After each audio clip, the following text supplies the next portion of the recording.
how to read and interpret an audit. So that's a big switch going from AI to an audit, but both in relevant today. Talked earlier about funding in the round one and how anytime anyone in the history of mankind has given another money, they attach rules to it. So an audit is the enforcement of those rules. It's checking to see, are you following those rules?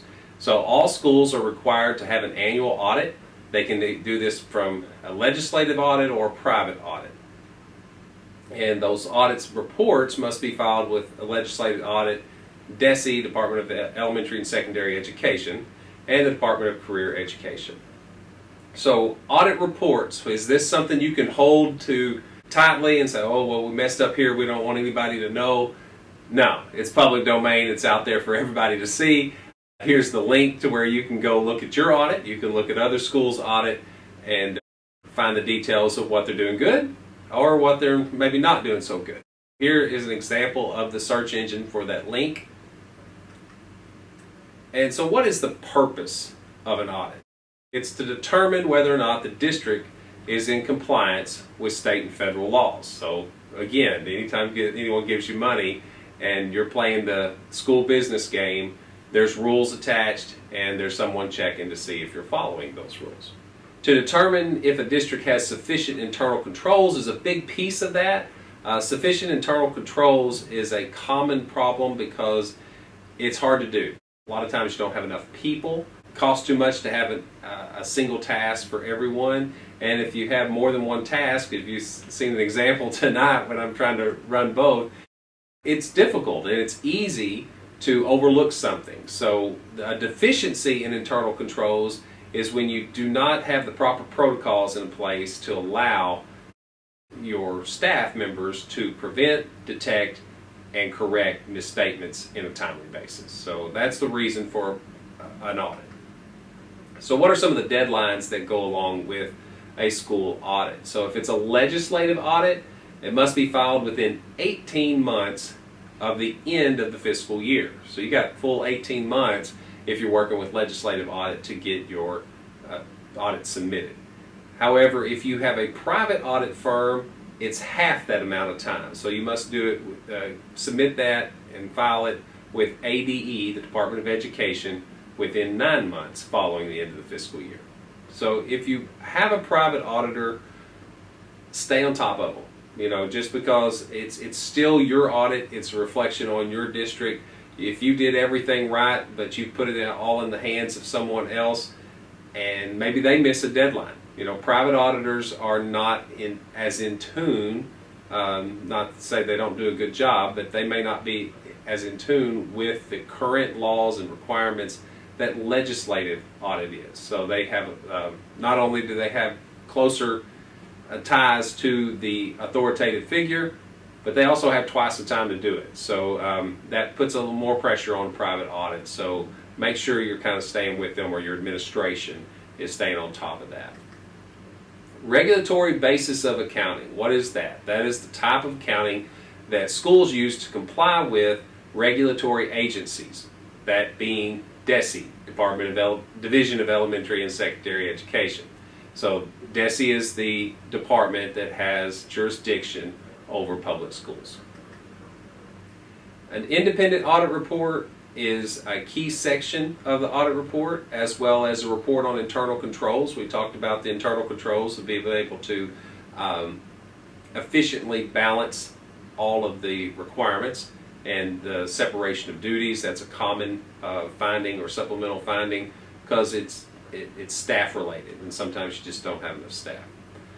Also, the report on compliance for each major federal program. Title I, Carl Perkins, a lot of times one of those is chosen during your audit, or one or two. Child nutrition, that's a big one that is chosen, and a few items will be looked at. If you don't have all the documentation for those few items, they'll pick a few more and they'll look at those. So you want to have good documentation. We'll go over that in just a minute.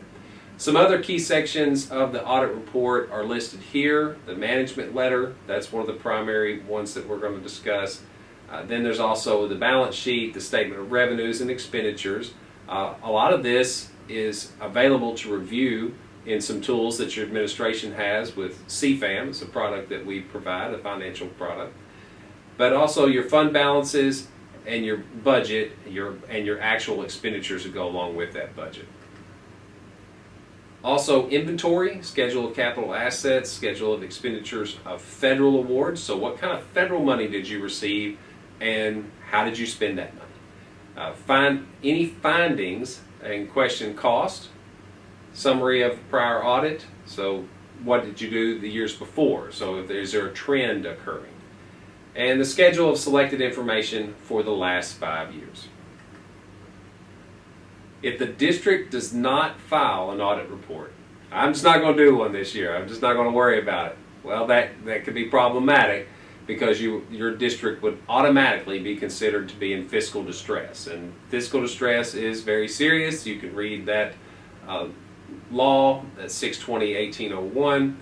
But what's also going to be found in an audit or looked at in the audit sanctions? Those are supplemental findings, a management letter, and actual findings, which are a little more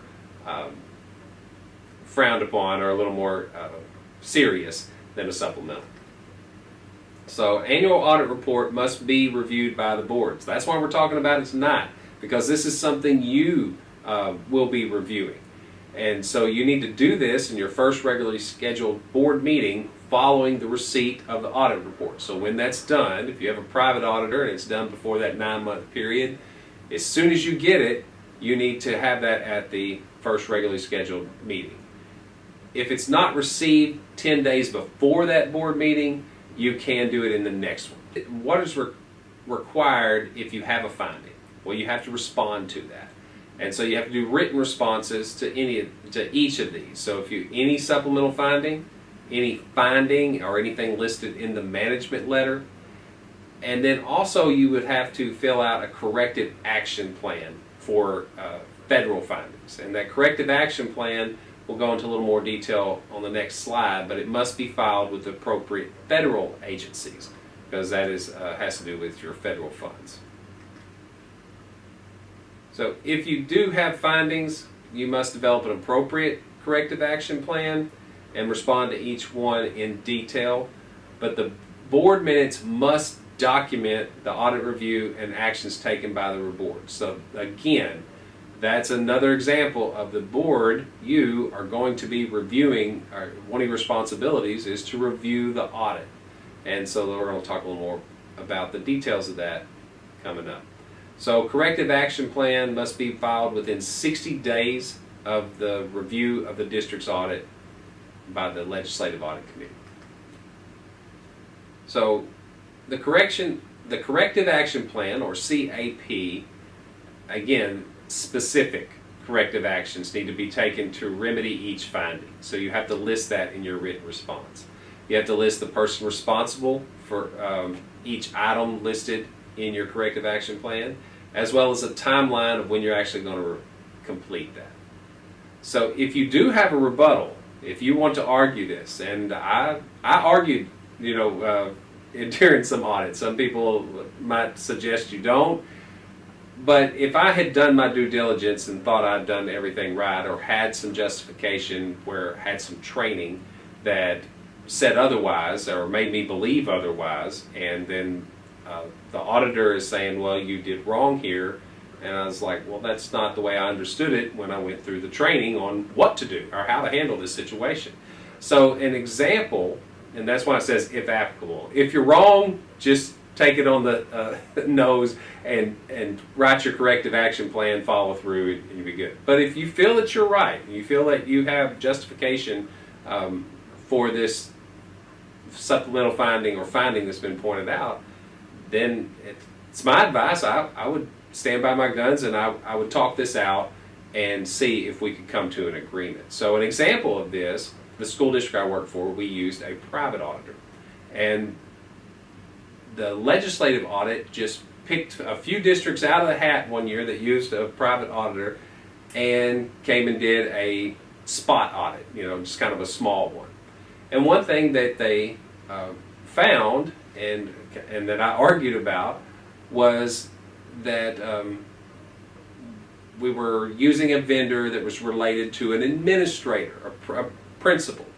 Well, that was the key. Administrator was the term that was used. Now, we use the term administrator for principals, but in the training that I had received, an administrator, that for that definition, for that purpose, where you couldn't ethically do business with where they had a financial interest, the definition of an administrator for that audit purpose was different than that as what we use in school, where an administrator is the principal, assistant principal, superintendent, and so on. Now, a superintendent did meet the definition of administrator for the audit purposes, as well as a treasurer, business manager, or any of those individuals that had direct influence on the funds of the school. But the principal, in this case, did not have direct influence on the purchasing by the school, or that was done with their spouse, or their spouse's business.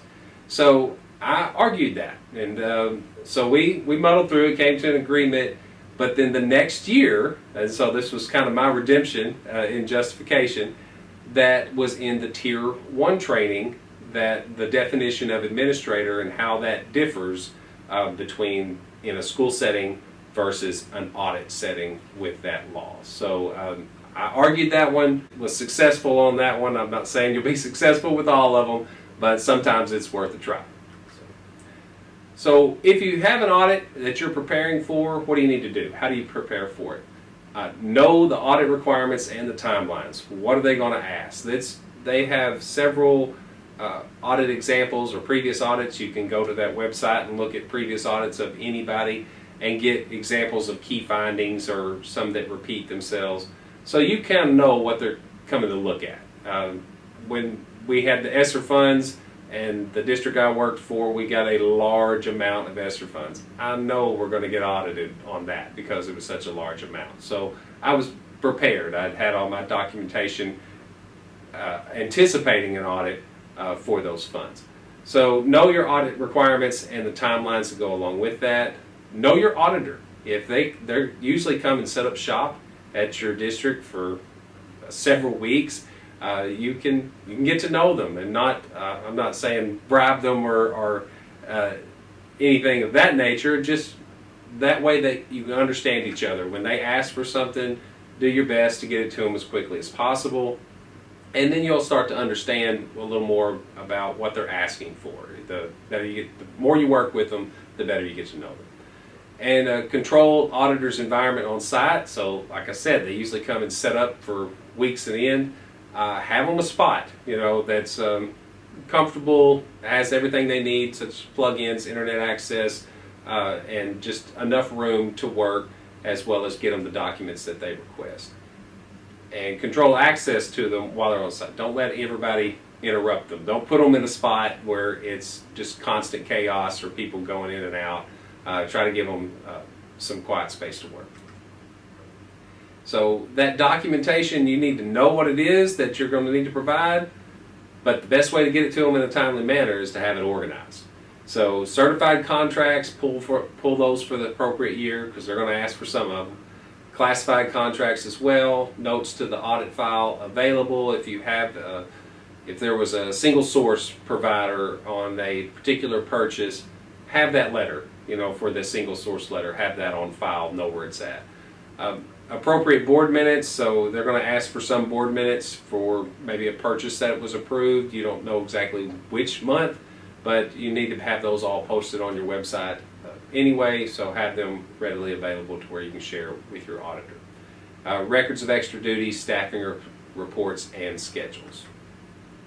Also to that list for audit prep, grant awards. If you have any grant funding, they usually pick one. If it's a special grant that you've only had for 3 years, they'll pick it. Or if it's a large amount of money, they'll definitely pick it. Supplemental salary schedules, addendums to contracts, time certification sheets, especially for federal funds. They have a PAR and a PAR sheet that you have to fill out. It's basically a time sheet, but it has a little more detail. Segregation of duty, flow chart, and procedures. So that goes back to internal controls. you at least need to have a plan. Sometimes you don't have enough people, sometimes it's difficult to execute, but you at least need to have a plan to show that you have considered this and how you're going to address these internal control problems that are inevitably going to come up. So having a flow chart and a good, well-defined list of procedures will come in very handy, and your auditor will be very appreciative. As they're also going to spot check some inventory, so make sure you have that in line. So this is an example of a management letter, and so you can just take a look at that when you like, if you want to reference this material.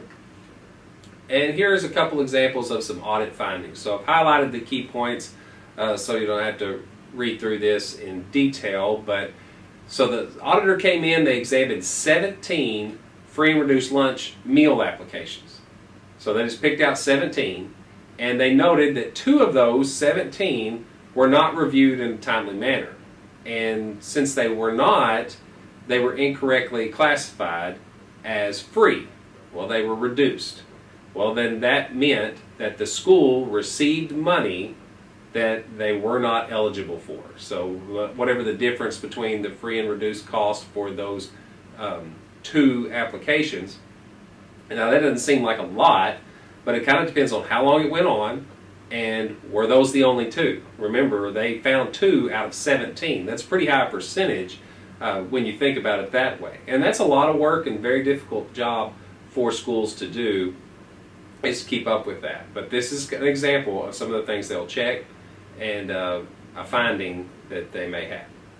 The one at the bottom is an example of ethics, and similar to what I argued before, but this one they would lose that argument because it was the superintendent. So the district paid $13,609 for services to a company in which a board member, sorry, not a superintendent, a board member had a financial interest. So a board member who does have say in how the district distributes their funds, then they would be considered an administrator for that purpose, audit purpose.